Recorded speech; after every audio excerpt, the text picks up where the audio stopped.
बिस्मिल्लाहिर्रहमानिर्रहीम। उम्मीद है आप सब लोग खैरियत से होंगे। आज हम जो टॉपिक स्टार्ट कर रहे हैं वो है माइक्रोसॉफ्ट वर्ड, एमएस वर्ड जिसको कहते हैं, उसका एक complete tutorial from zero to hero, from A to Z. हर चीज़ जो बेसिक लेवल से लेके एडवांस लेवल तक इसके अंदर हो सकती है उसको हम स्टार्ट करेंगे।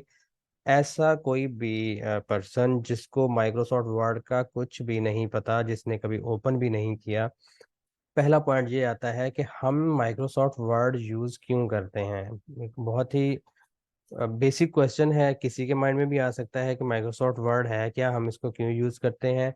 तो अब माइक्रोसॉफ्ट वर्ड जो है ना, मैं आपको थोड़ा सिंपल वे से बताना शुरू करता हूँ कि जिस तरह से आप लोग किसी भी बुक के कॉपी के अंदर जो है ना अपना एक अपने नोट्स बना रहे होते हैं, टू डू लिस्ट बना रहे होते हैं और उन डेली बेसिस के ऊपर उनको मेंटेन कर रहे होते हैं, किसी को काट रहे होते हैं, किसी को करेक्ट कर रहे होते हैं। तो वो आप उसकी जगह पर अगर आप माइक्रोसॉफ्ट वर्ड के अंदर वही सारी चीज़ें उनको बनाना शुरू कर दें तो एक तो वो आपका डिजिटल डॉक्यूमेंट बन जाता है और वो ज़्यादा अट्रैक्टिव वे के अंदर आपके सामने आना शुरू हो जाता है और आप उसको ज़्यादा अच्छे तरीके के साथ यूज़ कर सकते हैं। पहला पॉइंट ये आता है कि हम माइक्रोसॉफ्ट वर्ड यूज़ क्यों करते हैं। एक बहुत ही बेसिक क्वेश्चन है, किसी के माइंड में भी आ सकता है कि माइक्रोसॉफ्ट वर्ड है क्या, हम इसको क्यों यूज़ करते हैं। तो अब माइक्रोसॉफ्ट वर्ड जो है ना, मैं आपको थोड़ा सिंपल वे से बताना शुरू करता हूँ कि जिस तरह से आप लोग किसी भी बुक के कॉपी के अंदर जो है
और इसका जो नेक्स्ट फ़ायदा है वो ये है कि इसके अंदर ऑटोमेशन भी हो जाती है। आप फॉर एग्ज़ाम्पल किसी स्कूल का रिज़ल्ट्स बना रहे हैं और एक रिज़ल्ट कार्ड आप लोगों ने माइक्रोसॉफ्ट वर्ड के अंदर बनाया हुआ है और उसी के अंदर ही हर बच्चे का जो है ना वो आपने मार्क्स शो करने हैं। तो हेडर, फुटर, बॉडी तकरीबन सेम रहती है, नंबर्स चेंज हो रहे होते हैं, तो वहाँ पर ऑटोमेशन लगाकर एक ही टाइम में बल्क की फॉर्म के अंदर जो है ना वो आप डाटा रेडी कर सकते हैं। तो ऑटोमेशन का फ़ायदा इसके अंदर हो रहा होता है। इसके बाद अब जो न्यू वर्ड आया है माइक्रोसॉफ्ट वर्ड, जिसको हम ऑफिस 365 या माइक्रोसॉफ्ट 365 कहते हैं, ये इसकी हेल्प के साथ हम क्लाउड इंटीग्रेशन भी कर सकते हैं। मतलब हमारा माइक्रोसॉफ्ट वर्ड जो है वो जो है ना वो इंटरनेट के ऊपर पड़ा होगा। अगर हमारे पास इंटरनेट कनेक्शन है तो हम किसी भी जगह जाकर वहाँ से अपने माइक्रोसॉफ्ट वर्ड को यूज़ कर सकते हैं। तो इतने सारे फ़ायदे जो हैं वो एक माइक्रोसॉफ्ट वर्ड से मिल रहे होते हैं। और इसके अलावा ये है कि आप एज ए स्टूडेंट अगर कोई प्रेजेंटेशन आपने एज ए स्टूडेंट अगर आपने एक असाइनमेंट बनानी है, आपने एक रिपोर्ट जमा करवानी है, आपने एक सीवी बनानी है, आपने एक बिजनेस प्रपोजल बनाना है एज एम्प्लॉय, तो इन सारी चीज़ों के लिए माइक्रोसॉफ्ट वर्ड जो है ना ये बहुत इंपॉर्टेंट रोल प्ले करता है। तो वहाँ पर हमें इसकी नीड पड़ती है। इसलिए ज़िंदगी में हर पर्सन को जिस तरह का भी कोई पर्सन है उसकी उसका connection directly indirectly Microsoft word के साथ होता है। तो जितनी जल्दी इसकी फॉर्मेटिंग आप लोग सीख लेंगे उतनी जल्दी आप जो है ना बेसिक लेवल का जो काम है वो आप लोग करना शुरू कर देंगे। देन एडवांस लेवल की चीज़ें जो है ना वो आहिस्ता आहिस्ता आगे से आगे चलती जाएंगी। अच्छा, अब हमारे पास नेक्स्ट पॉइंट ये आ गया कि जिस वक्त हम माइक्रोसॉफ्ट वर्ड को ओपन करते हैं तो वहाँ पर कौन कौन से मेन पॉइंट्स आते हैं उनको हम डिस्कस करते हैं। तो चलते हैं हम ज़रा अपने डेस्कटॉप पे। यहाँ पर हम लिखते हैं माइक्रोसॉफ्ट वर्ड, इसको हमने ओपन कर लिया। अब यहाँ पर देखें, जैसे ही हमने ओपन किया ना तो ये लेफ्ट साइड पे ये जो बार शो हो रहा है ना, ये बार, ये हमारा रीसेंट बार होता है। जितनी भी हमने डिफरेंट किस्म की फाइल्स पहले ओपन की हुई होती हैं वो सारी यहाँ पर शो हो रही होती हैं। और यहाँ से हम आसानी के साथ किसी भी फाइल को यहाँ से डायरेक्टली ओपन कर सकते हैं। इसके साथ जो नेक्स्ट हमारे पास ऑप्शन नज़र आ रहा होता है वो ये है कि एक ब्लैंक डॉक्यूमेंट हमारे पास आ जाता है और हम उस ब्लैंक डॉक्यूमेंट को क्लिक करके उसके अंदर जो भी हम अपना काम करना चाहें वो वाला काम हो सकता है। इसके अलावा जो मोस्ट बेनिफिशियल चीज़ है वो है हमारे पास ये सजेस्टेड सर्च। इसके अंदर बहुत सारे पॉइंट्स हैं, जैसे कि ये बिजनेस हो गया, कार्ड्स हो गए, फ्लायर्स हो गए, लेटर्स हो गए, education, resume and cover letters, holiday. ये सारे जो है ना ये हमें पहले से ही बनी हुई चीज़ें मिल जाती हैं जिनको हम अपने बेनिफिट के लिए यूज़ कर सकते हैं। अब इसमें से हम थोड़ा से ओपन करके देखते हैं। जैसे कि ये बिजनेस को अगर हम क्लिक करते हैं तो यहाँ पर देखें बहुत सारे पहले से बने हुए टेम्पलेट्स हमारे पास आ चुके हैं, जो कि ऐसे टेम्पलेट्स जिनकी अभी हम थोड़ी देर पहले डिस्कस कर रहे थे कि हमारे पास इसके अंदर बहुत सारे टेम्पलेट्स मिल जाते हैं जिनको हम यूज़ कर सकते हैं। अब ये देखें, अगर आपने ब्रोशर बनाना है उसका टेम्पलेट पड़ा हुआ है, रिपोर्ट बनानी है, आपने बिजनेस प्लान बनाना है, कोई भी चीज़ करनी है, आप जस्ट उसको डबल क्लिक करें। जैसे कि हम फॉर एग्जांपल ये बिजनेस प्लान है, हम इसको डबल क्लिक करते हैं तो ये यहाँ से डाउनलोड हो जाएगा और हमारे पास कंप्लीटली ये ओपन हो जाएगा। डाउनलोड होने में थोड़ा सा टाइम लग रहा है। अब ये देखें, ये डाउनलोड हो गया और ये बहुत ही अच्छे तरीके के साथ एक टेम्पलेट आप लोगों के सामने आ गया। आप इसको सेट करें, एडिट करें और इसको आप प्रिंट निकाल लें और आप किसी भी जगह पर ये जो बिज़नेस प्रपोजल है उसको आप पेश कर सकते हैं। ये तकरीबन 18 पेजेस का बिज़नेस प्रपोजल आप लोगों के सामने आ गया। तो इस तरह की चीज़ें जो हैं वो हम इजीली यहाँ से निकाल सकते हैं। दोबारा हम जाते हैं माइक्रोसॉफ्ट वर्ड पे। इसी तरह से बिजनेस के साथ कार्ड्स हैं, फ्लायर्स हैं। अगर आप लोगों ने फ्लायर्स बनाने हैं, ये देखें पहले से बने हुए बहुत अच्छे फ्लायर्स यहाँ पर पड़े हुए हैं। जिस फ्लायर को मर्जी आप यहाँ से डबल क्लिक करें और उसको आप यूज़ करना शुरू कर दें। इसमें एक बेनिफिट ये भी है कि कुछ अगर आपने कुछ तो यहाँ पड़े हुए हैं, कुछ ऐसे हैं जो आप ऑनलाइन देखना चाहते हैं तो आप यहाँ पर सर्च करें और ऑनलाइन उस टेम्पलेट को आप फाइंड आउट करके उसके ऊपर आप लोग वर्किंग कर सकते हैं। तो अभी हमारा जो मेन काम है वो ये है कि हमने ब्लैंक डॉक्यूमेंट से स्टार्ट करना है, तो हम सबसे पहले ब्लैंक डॉक्यूमेंट को ओपन कर लेते हैं। अच्छा, अब ये थे हमारे मेन पार्ट्स, सॉरी, ये थे हमारे important points at the opening.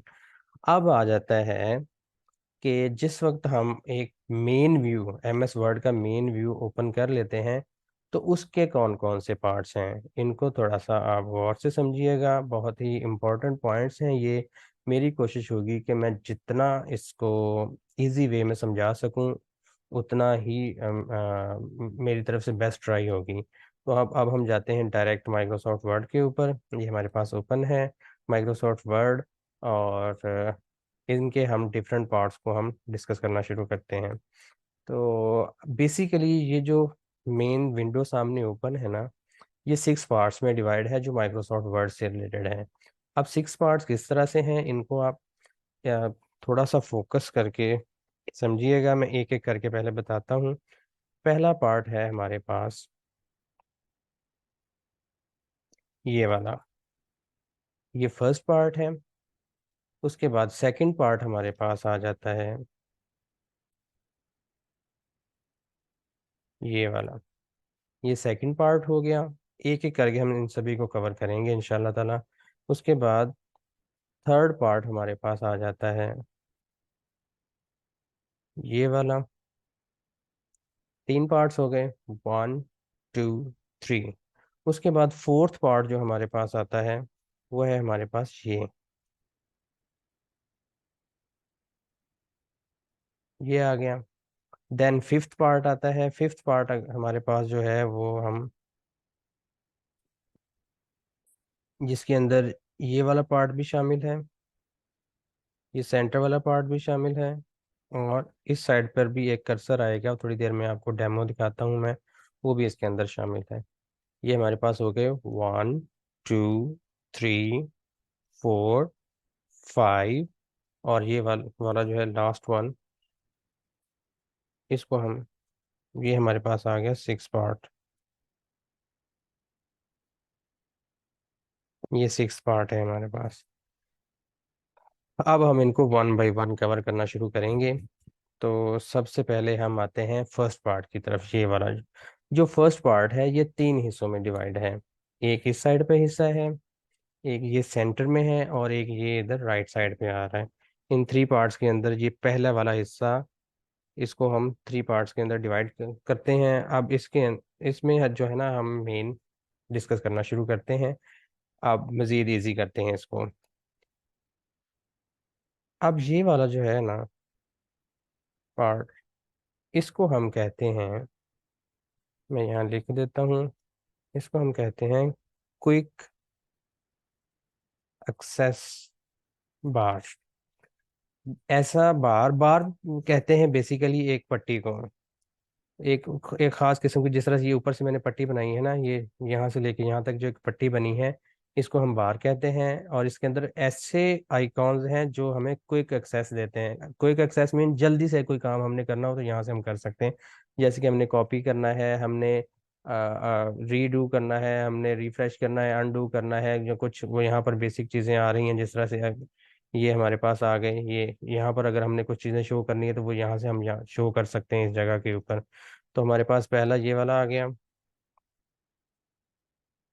जिसको हमने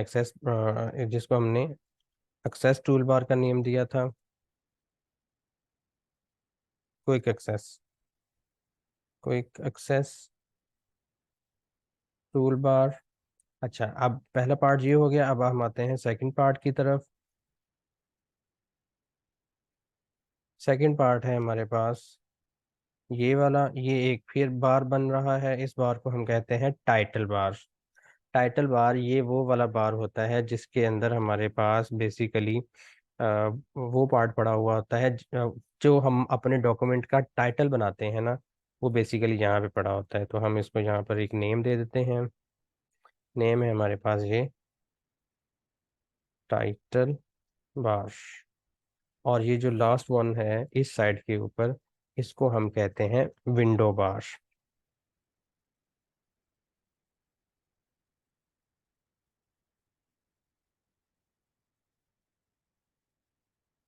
ये हमारे पास विंडो बार है।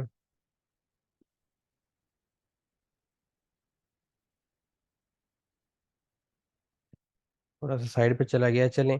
अब आपको तीनों, ये जो फर्स्ट पार्ट था, इसके अंदर 3 चीजें थी, तीनों की आपको समझ आ गई होगी। क्विक एक्सेस बार, टाइटल बार, यहाँ पर जो भी हम अपने डॉक्यूमेंट्स का टाइटल रखेंगे वो यहाँ पे शो हो रहा होगा, और ये विंडो बार है। अब हम कवर करना शुरू करते हैं। ये जो विंडो बार है, इसके अंदर ये जो पहला ऑप्शन है, इसको हम यहाँ से इसको हम क्लोज मिनिमाइज करते हैं। ये मिनिमाइज हो गया। और इसको हम दोबारा ओपन करते हैं। ये जो है ना, ये बेसिकली यूज हो रहा होता है रीस्टोर जो है ना करने के लिए। इसको छोटा या बड़ा किया जा सकता है इसकी इसकी हेल्प से। ये भी छोटा हो गया, अब ये बड़ा हो गया, और इसके साथ हम इसको क्लोज कर देते हैं।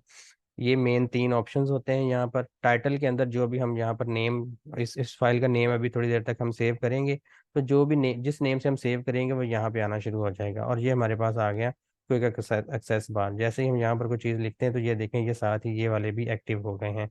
कि आपने यहाँ पर क्या करना है, यहाँ पर मजीद जो है ये चीज़ें आ रही हैं, कुछ और आप लोगों ने यहाँ पे शो करना है तो यहाँ से आप लोग शो कर सकते हैं। ये यहाँ पर डायरेक्ट किसी डॉक्यूमेंट का प्रिंट लेना है तो यहाँ से आप ले सकते हैं। ये वो टूल बार है जो हमें क्विकली एक एक्सेस देता है कि हम जो भी वर्किंग करना चाह रहे हैं वो यहाँ से हम कर सकें। अच्छा, ये हमारा था मेन पॉइंट। फर्स्ट पार्ट जो था वो 3 हिस्सों में डिवाइड था, इसको अब हमने कर लिया कवर। अब उसके बाद हमारे पास आ जाता है सेकंड पार्ट। सेकंड पार्ट को स्टडी करने के लिए हम इसको पहले बंद करते हैं। अब ये हमारे पास सेकंड पार्ट आ गया। सेकंड पार्ट को आप लोग माइंड में रखें। File, home, insert, design, layout, references, mailing, review, view. तीन तीन छः तीन नौ इसके अंदर ऑप्शंस हैं। इनको आप कहते हैं मेन्यू बार। ये जो पार्ट है ये मेन्यू बार कहलाता है। इस जिस तरह से हम किसी वेबसाइट के ऊपर काम कर रहे होते हैं, या हम किसी एक रेस्टोरेंट में जाते हैं और उनको कहते हैं कि हमें आप मेन्यू दे दें। मेन्यू मीन एक लिस्ट हमारे पास आ जाती है जहाँ पर बहुत सारी चीज़ें जो है ना शो हो रही होती हैं, और उनके हिसाब से हम इनको कंप्लीट करते हैं। तो मेन अब हमारे पास यहाँ पर मेन्यू बार है, जो कि कंप्लीट जिस इसी की बेस के ऊपर सारी फॉर्मेटिंग चल रही होती है। अब इसके अंदर जो है ना हम नेक्स्ट आगे चलते हैं। मेन्यू बार के बाद, अब मेन्यू बार के बाद जैसे ही हम इसको ज़रा यहाँ पर क्लिक करते हैं तो ये एक नीचे एक नया नई विंडो ओपन हो जाती है। इसको अगर हमने यहाँ पर फिक्स करना हो तो इस बटन को क्लिक कर देंगे, और अगर हमने इसको बंद करना हो तो अप एरो को क्लिक कर देंगे। अब जैसे ही ये पार्ट यहाँ पर आया, अब इस पार्ट को हम कहते हैं रिबन भी कहते हैं, और हम इसको स्टैंडर्ड टूल बार का नेम भी देते हैं। ये है हमारे पास स्टैंडर्ड टूल बार। सॉरी।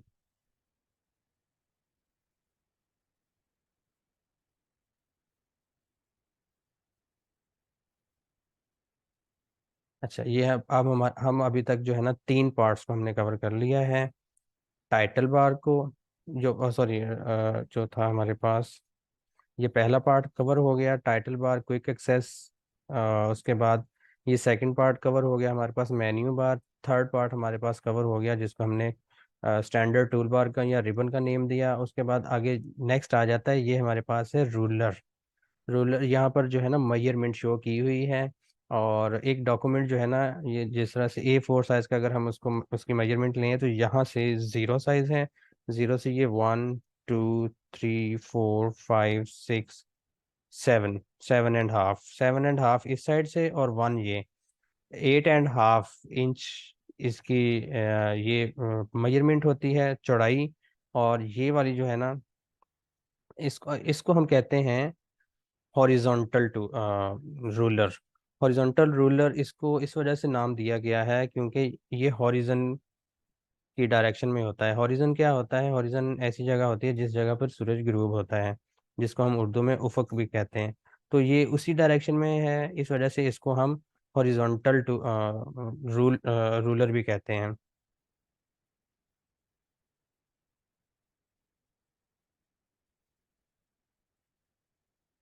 अच्छा, ये पार्ट हमारा कवर हो गया। चार पार्ट्स हमारे कवर हो गया। अब हम आते हैं पांचवें के ऊपर। पांचवा पार्ट हमारे पास जो है, इस साइड पे एक रूलर शो हो रहा है। इस रूलर को अगर हम देखें तो ये यहाँ से शुरू हुआ, ये यहाँ पर जीरो। इस अच्छा, ये यहाँ से ऊपर की तरफ ये इस तरह से क्यों शो हो रहा होता है? इसका मतलब ये होता है कि जो भी डॉक्यूमेंट्स लिखा जाएगा ना, वो इस इतने हिस्से में उसकी जो है ना राइटिंग नहीं आएगी।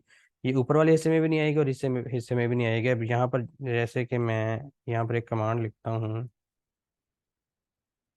ये मैंने एक कमांड लिखी और ओह सॉरी, ये मैंने एक कमांड लिखी और ये तकरीबन ज़्यादा पेजेस के ऊपर आ चुका है। ये 5 पेजेस बन चुके हैं। तो अब ये देखें, जैसे ही 5 पेजेस बने तो इस साइड के ऊपर भी एक ये रोलर आ गया है। मैंने कहा था कि ये यहाँ पर भी एक ऑप्शन शो होगा। जब एक पेज होता है तो तब ये शो नहीं होता, जब ये ज़्यादा बन जाते हैं फिर ये शो होना शुरू हो जाता है। तो अब यहाँ पर हम क्लिक करते हैं तो इस जगह पर देखें, ये पार्ट जो था ना, यहाँ से लेके यहाँ तक, यहाँ से लेके यहाँ तक कुछ भी नहीं लिखा गया। इसी तरह से यहाँ से लेके यहाँ तक, या फिर यहाँ से लेके ऊपर तक ये सारी जगह खाली आ रही है। तो हमने कितनी जगह एक डॉक्यूमेंट में खाली करनी है वो हम यहाँ से डिसाइड करते हैं। अगर हम इसको थोड़ा सा बढ़ा दें तो ये ऊपर से खाली होता जाएगा, और अगर हम इसको ऊपर उठाते जाएं तो ये ऊपर से स्पेस कम होती जाएगी। इस तरह से हम, अगर हमने फॉर एग्जांपल इसको अगर हमने इससे बड़ा साइज में लिखना है तो हम यहाँ से इसको ग्रिप करके इस पीछे ले जाएंगे तो इसका साइज बड़ा हो जाएगा। इस साइड से अगर हम इसको बड़ा करना चाहते हैं तो यहाँ से भी ये बड़ा हो सकता है। इस तरीके के साथ हम जो है ना राइटिंग को सेट करना शुरू करते हैं। अच्छा, अब हमारी बात हो रही थी ये फिफ्थ पार्ट की। फिफ्थ पार्ट में ये हमारा आ गया वर्टिकल रूलर। ये 11 इंच होती है टोटल इसकी मेजरमेंट। ये यहाँ से अगर आप मेजर करें तो ये 1 से लेके जीरो से लेके 1 2 3 4 5 8 9 और ये हो गया 10, और यहाँ से लेके ये एक 11। 11 इंच ये होता है, 8.5 इंच ये होता है। और यही सेम मेजरमेंट जो आप प्रिंटिंग पेज जो एक प्रिंटर से आप लेते हैं उसकी यही मेजरमेंट होती है, 11/8.5 इंच। 11 इंच बाई 8.5 इंच इसकी मेजरमेंट के हिसाब से फिर आप लोग प्रिंट निकालते हैं। तो ये हमारे पास आ गया। जिस तरह से ये हॉरिजॉन्टल था, ये ऊपर से नीचे है, इसको हम वर्टिकल रूलर कहते हैं। ये हमारे पास आ गया बॉडी पार्ट। ये सारी बॉडी है हमारे पास।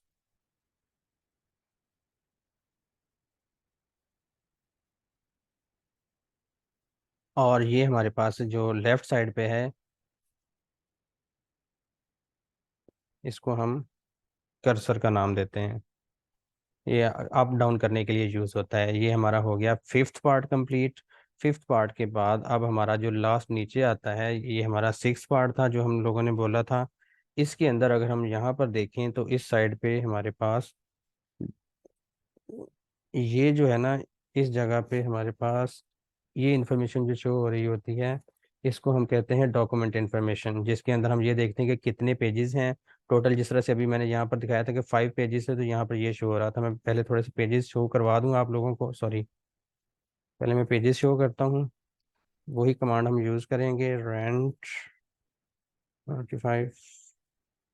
अब ये यहाँ पर देखें, जिस पेज पर हम होंगे उसी पेज के हिसाब से ये इन्फॉर्मेशन शो कर रहा होगा। यहाँ पर ये देखें, ये हम पेज 1 पे हैं, तो यहाँ पर 1 शो हो रहा है, 1 ऑफ 4 पेजेस के। टोटल 4 पेजेस हैं। नीचे हम जाते जाएंगे तो ये 4 पेजेस शो हो जाएंगे। टोटल 4 पेजेस हैं, उनमें से हम फर्स्ट पेज पे हैं। जैसे ही हम सेकंड पेज पे क्लिक करेंगे तो 1 की जगह पर 2 आ जाएगा। पेज 2 पे ऊपर है टोटल 4 पेजेस में से। और यहाँ पर टोटल दिखा रहे हैं कि कितने वर्ड काउंट अवेलेबल हैं इस डॉक्यूमेंट के अंदर। और ये हमारे हमें यहाँ पर दिखा रहे हैं कि कौन सी लैंग्वेज के अंदर ये डॉक्यूमेंट लिखा गया है। तो बेसिकली ये हमारे पास आ गया डॉक्यूमेंट इन्फॉर्मेशन बार।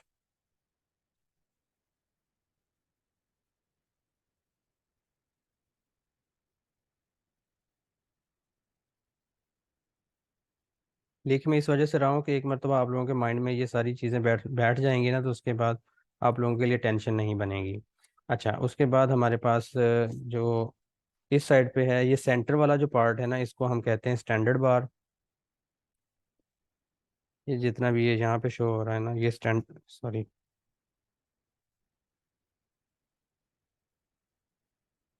ये स्टैंडर्ड बार है। और ये जो लास्ट वन है, यहाँ ये जो आता है ना, इसको हम कहते हैं व्यू बार। ये व्यू बार है, इसमें हम देख सकते हैं कि किस किस तरह से हमने इसको व्यू करना है। आपने बुक की फॉर्म में व्यू करना है, आपने डॉक्यूमेंट की फॉर्म में करना है, या आपने वेब की फॉर्म में करना है। उसके हिसाब से ये सारा सेट होता है। और लास्ट वन ये है, ये जूम बार। जूम टूल टूल कह लें, या जिस तरह से भी करना है कि आपने इसका साइज बड़ा करना है या छोटा करना है, अभी हम यहाँ से प्रैक्टिकली देखते हैं। अगर मैं इस पर क्लिक करता हूँ तो ये बुक की फॉर्म में आ जाएगा। जैसे हम बुक में पढ़ रहे होते हैं, एक पेज इधर होता है राइट साइड पे, एक लेफ्ट साइड पे होता है, और हम स्टडी करते जाते हैं और आगे से आगे हम पेज टर्न करते जाते हैं। उस तरह से ये बुक फॉर्म में आ जाता है। अगर हमने डॉक्यूमेंट फॉर्म में लेके आना है तो ये इस तरीके के साथ हो जाता है। और अगर हमने वेबसाइट के व्यू में देखना है तो फिर इस तरीके के साथ हो जाता है। और अगर हमने इसका साइज छोटा बड़ा करके देखना है, व्यू साइज व्यू, तो जूम इन करके हम देख लेंगे। और अगर हमने साइज बड़ा करके देखना है तो जूम आउट करके देखेंगे। अब देखें, जैसे ये थोड़ा ये लेफ्ट और राइट साइड से थोड़ा बड़ा हुआ है ना, तो ये देखें नीचे भी एक कर्सर आ गया है। ये हॉरिजॉन्टल कर्सर होता है, और ये वर्टिकल कर्सर है जो ऊपर से नीचे को शो कर रहा है, और ये राइट से लेफ्ट साइड को शो कर रहा है। तो ये हमारे बेसिक कंपोनेंट थे मेन जो हम लोगों ने डिस्कस किया। अब इसमें से हम जो रिबन है ना, रिबन के अंदर जो पॉइंट्स हैं, इनको अब हम कवर करते हैं। अब रिबन के अंदर जब जिस वक्त हम होम में जाते हैं ना, तो होम के अंदर हमारे पास बेसिकली, मैं इसको ज़रा थोड़ा सा छोटा कर दूं। अच्छा, होम के अंदर बेसिकली हमारे पास 5 पार्ट्स पार्ट्स आते हैं। इन पार्ट्स को आप देख लें। पहला है क्लिपबोर्ड, दूसरा है फॉन्ट, तीसरा है पैराग्राफ। आप इन 5 पॉइंट्स को अपने जहन में रखें तो आप लोगों के लिए बहुत इजी हो जाएगा होम के अंदर जितनी भी चीज़ें उनको समझने के लिए। क्लिपबोर्ड के अंदर हमारे पास ये होता है कि अगर हमने किसी चीज़ को पेस्ट करना है तो पेस्ट सिंपल करना है, पेस्ट स्पेशल करना है, हमने जो फॉर्मेटिंग का स्टाइल है उसको भी पेस्ट करना है, या सिर्फ इफेक्ट्स को पेस्ट करना है या सिर्फ टेक्स्ट को पेस्ट करना है, ये सारी चीज़ें इसके अंदर आ रही होती हैं। कोई चीज़ अगर हमने किसी जगह से कट करनी है, वो सारा कुछ क्लिप बोर्ड के अंदर आ रहा होता है। कोई रिपीटेड टास्क किसी जगह पर, एक खास किस्म का स्टाइल एक जगह पर लगा हुआ था, वो किसी और जगह पर लगाना है फॉर्मेट पेंटर के थ्रू, वो आ गया। ये सारा क्लिप बोर्ड के थ्रू होता है। फ़ॉन्ट के अंदर हमारे पास आ जाता है कि आपने उसका कौन सा स्टाइल रखना है, आपने किस कौन सा साइज करना है, उसको बोल्ड करना है, इटैलिक करना है, अंडरलाइन करना है, उसको कैपिटल करना है, उसका साइज थोड़ा बड़ा करना है या क्या करना है, उसको कलर्ड करना है, उसका बैकग्राउंड कलर करना है या किस तरीके के साथ है, वो सारे फॉन्ट्स के अंदर आ रहे होते हैं।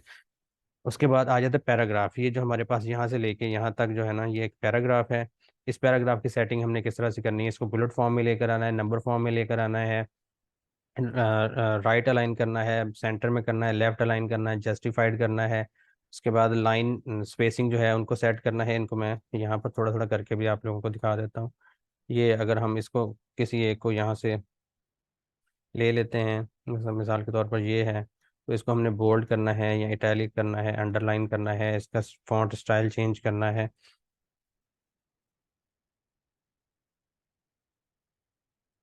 वो यहाँ से हो जाएगा। ये फॉन्ट स्टाइल चेंज हो गया, उसका साइज़ बढ़ाना है, वो यहाँ से हो गया। उसके बाद यहाँ से बाकी चीज़ मज़ीद उसको बड़े करते जाना है, तो वो यहाँ से हो गया। इस तरह की चीज़ें सारी इसके अंदर आ रही हैं। पैराग्राफ को राइट लेफ्ट साइड पे करना है, सेंटर में करना है, वो यहाँ से होता जाएगा। जस्टिफाइड करना है, वो यहाँ से हो जाएगा। फिर उसके बाद ये है इंडेंट करना है कि कितना इसको यहाँ से लेफ्ट साइड से राइट साइड पे लेके जाना है, तो वो यहाँ से ये हो जाएगा। लेफ्ट साइड पे लेके जाना है तो वो कितना जाएगा, ये सारा कुछ यहाँ से होता जाएगा। अच्छा, ये सारा कुछ पैराग्राफ में आ जाता है। ये आगे आगे हम सारा कुछ डिस्कस करते जाएंगे। स्टाइल्स के अंदर आ जाता है कि इसका स्टाइल किस तरह से रखना है, हेडिंग किस तरह की होंगी, हेडिंग का कौन सा लेवल होगा, उसका टाइटल कौन सा होगा, सब टाइटल किस तरह से करेंगे, वो सारी इसके अंदर है। एडिटिंग के अंदर आ जाता है कि आपने किसी चीज़ को पूरे डॉक्यूमेंट के अंदर फाइंड फाइंड आउट करना है, तो वो किस तरह से करेंगे। अगर आपने कुछ चीज़ को रिप्लेस करना है, जैसे कि मैं यहाँ पर कहता हूँ कि मैं इसको रिप्लेस करना चाह रहा हूँ आर के साथ, तो मैं कहता हूँ रिप्लेस ऑल कर दें, तो यहाँ पर मेरे पास आप ये देखें 9 रिप्लेसमेंट्स हो गई हैं। तो इस तरीके के साथ हम बल्क के अंदर जो है ना सारी चीज़ों को एडिट कर सकते हैं पूरे डॉक्यूमेंट के अंदर, जिस चीज़ को भी हम चाहें। तो एडिटिंग का ऑप्शन यहाँ पे शो हो रहा होता है। अगर हमने कोई इमेज इंसर्ट करनी है, कोई ग्राफ इंसर्ट करना है, कोई और चीज़ इंसर्ट करनी है, तो वो यहाँ से आ जाएगा। इसके अंदर भी अगर आप लोग देखें तो ये देखें, ये इसके भी डिफरेंट पार्ट्स हैं। पेजेस का पार्ट्स है कि आपने कोई पेज ऐड करना है, ब्लैंक पेज लगाना है, ब्रेक लगानी है, कोई टेबल ऐड करना है, उसके बाद इलस्ट्रेशंस हैं कि पिक्चर लगानी है, कोई शेप आपने ऐड करनी है, कोई स्मार्ट आर्ट ऐड करना है, वो सारा इसके अंदर आ जाता है। एड्स इन कोई ये अलहदा माइक्रोसॉफ्ट वर्ड से हट के कुछ चीज़ें जो है ना वो इसके अंदर मर्ज की जाती हैं। जैसे कि विकीपीडिया को मर्ज कर दिया, स्टोर से कोई चीज़ निकाल के मर्ज कर दिया, एड ऑन्स इसके अंदर मर्ज कर दिए, वो सारे इसके अंदर आ जाता है। मीडिया के अंदर जो है ना वीडियो अगर आपने ऐड करनी है, कोई लिंक लगाना है, हाइपर लिंक या इस तरह का टेक्स्ट उस चीज़ को लगाना है, कोई कमेंट आप लोगों ने लिखना है, तो वो आ जाता है। हेडर फुटर आपने सेट करने हैं। टेक्स्ट के लिए ये कंप्लीट एक पूरी विंडो है, और सिंबल्स अगर आप लोगों ने ऐड करने हैं तो वो यहाँ पर आ जाते हैं। ये सारे पार्ट्स जो है ना ये इंसर्ट के अंदर आते हैं। अब यहाँ पर अगर हम देखें, ये जिस तरह से मिसाल के तौर पर मैं इसके ऊपर एक कमेंट लगाना चाहता हूँ, तो यहाँ से मैं क्लिक करूँगा तो यहाँ पर एक कमेंट मैं लिख सकता हूँ। तो अभी हमें कमेंट की ज़रूरत नहीं है, तो हम इसको रहने देंगे। अच्छा, इसी तरह से डिज़ाइन, अगर आप माइक्रोसॉफ्ट वर्ड के अंदर डिज़ाइन लगाना चाह रहे हो, तो वो यहाँ से आ जाएगा। कौन सा डिज़ाइन लगाना है, ये डॉक्यूमेंट फॉर्मेटिंग के अंदर आ जाएगा, और ये पेज बैकग्राउंड के अंदर आ जाता है कि अगर आपने बैकग्राउंड का कलर चेंज करना है, तो इस तरीके के साथ आप इस कलर को चेंज कर सकते हैं। लेआउट है, पूरा लेआउट किस तरीके का होना चाहिए, आपने मार्जिन्स किस तरह से रखने हैं, आपने साइज़ कौन सा रखना है, A4 साइज़ रखना है, A3 साइज़ रखना है, स्टैंडर्ड साइज़ रखना है, लीगल रखना है, वो सारे यहाँ पर आ जाते हैं। पेज को कहाँ पर ब्रेक करना है, लाइन को कहाँ पर ब्रेक करना है, वो सारे इसमें आ जाते हैं। पैराग्राफ कितना ऊपर नीचे होना चाहिए। उसके बाद ये है कि टेक्स्ट जो है उसकी पोजीशन कौन सी होनी चाहिए, पिक्चर की पोजीशन कौन सी होनी चाहिए, वो सारे यहाँ से हो रहे होते हैं। फिर ये ज़रा एडवांस लेवल पे चीज़ें आ जाती हैं। अगर आप रिसर्च कर रहे हैं या आपने कुछ चीज़ें रिसर्च बेस्ड मेंशन की करनी है, तो वहाँ पर आप रेफरेंसेस किस तरह से ऐड करेंगे, वो इस जगह पर आ जाता है। ये साइटेशन बिब्लियोग्राफी। इसके साथ साथ अगर आपने एक अच्छे सोफिस्टिकेटेड वे के अंदर एक चीज़ को रिप्रेजेंट करना है, तो स्टार्टिंग में टेबल ऑफ कंटेंट किस तरह से लगेगा, फुट नोट्स किस तरह से आएंगे, कैप्शंस कैसे लगेंगे, ये सारा कुछ हम लोग डिस्कस करेंगे। ईमेल से रिलेटेड ये सारा डाटा यहाँ पर आ जाता है। अगर आपने कोई डाटा, किसी स्टूडेंट का डाटा आपके पास आया है, या फिर आपने अपने टीचर को डाटा भेजा है, तो वो रिव्यू किस तरह से करेगा, किस तरह से ये इनके ऊपर कमेंट्स लगाएंगे, ये सारा कुछ जो है ना एक्सेप्ट किस तरह से करेंगे, रिजेक्ट किस तरह से करेंगे, वो सारा इसके अंदर आ जाता है। और ये लास्ट वन आ जाता है कि आप पेज को व्यू किस तरह से करना चाह रहे हैं। आप रूलर शो करना चाहते हैं, नहीं चाहते, आप ग्रेड लाइन लगाना चाहते हैं, नहीं चाहते, नेविगेशन यहाँ पर जब आप लोग हेडिंग्स लगाएंगे तो नेविगेशन आना शुरू हो जाएगी, वो करना चाह रहे हैं, नहीं करना चाह रहे, ये सब कुछ व्यू के अंदर आता है। तो इन सारी चीज़ों को हम वन बाय वन डिस्कस करेंगे। आज का लेक्चर काफ़ी लेंथी हो गया है, आज के लिए बस इतना ही। अपना बहुत सा ख्याल रखिएगा। नेक्स्ट लेक्चर के अंदर हम फर्दर चीज़ें जो है ना उनको हम इंशाल्लाह ताला कंप्लीट करना शुरू करेंगे। तब तक के लिए अल्लाह हाफिज़।